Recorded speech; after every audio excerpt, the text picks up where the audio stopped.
Ir kol kas, galima sakyti, pats svarbiausias. Čia Žilo. Keičia pusę, siunčia kamuolį į dešinę.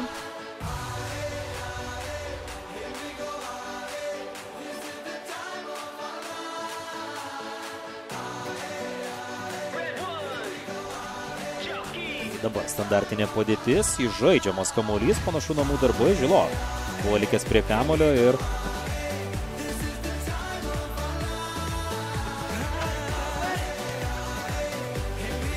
Žilo. Gerai, atžaidžia kamuolį atgal komandos kapitonui.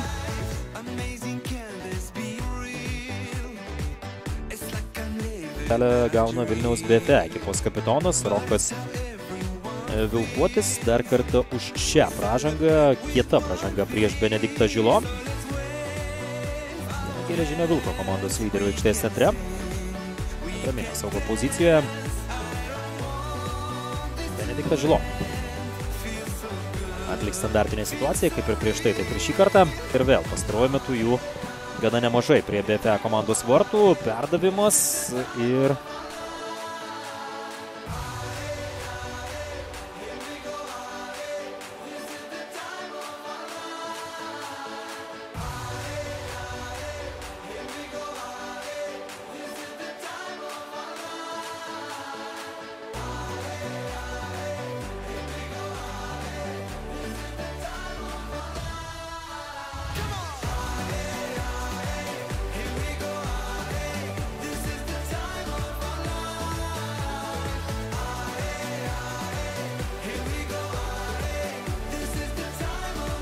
dabar leidžiama surengti standartinę padėtį, perdavimas ir išmuštas kamuolys iš vartų aikštelės.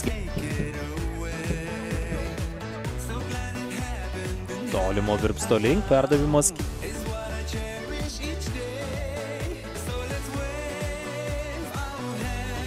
Iki pertraukos tikrai gana aktyviai, perdavimas yra.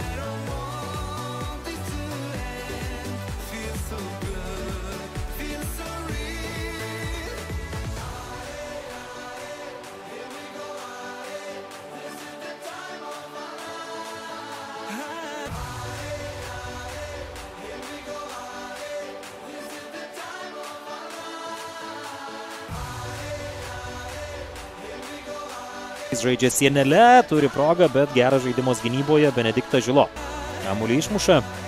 Centro saugo vietoje, atraminio saugo pozicijoje rungtyniaujantis žaidėjas.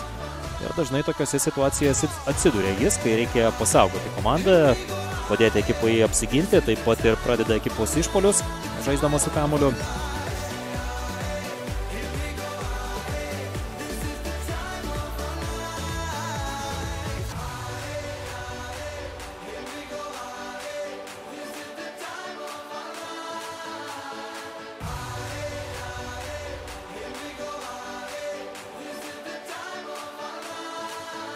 Ir su būgnais.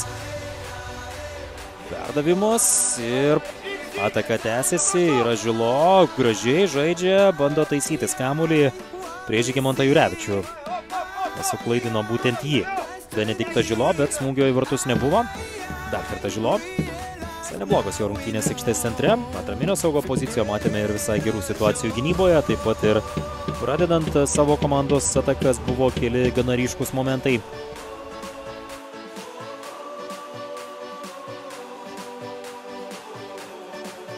Tai gali būti pavojingas, siunčiamas kamuolys ir jis lekia už aikštės ribų, atliko šį perdavimą Benediktas Žilo. Vienas lyderių aikštės viduryje, šis futbolininkas. Ne tik šiose rungtynėse tai matosi, bet ir prieš tai buvusiuose susitikimuose.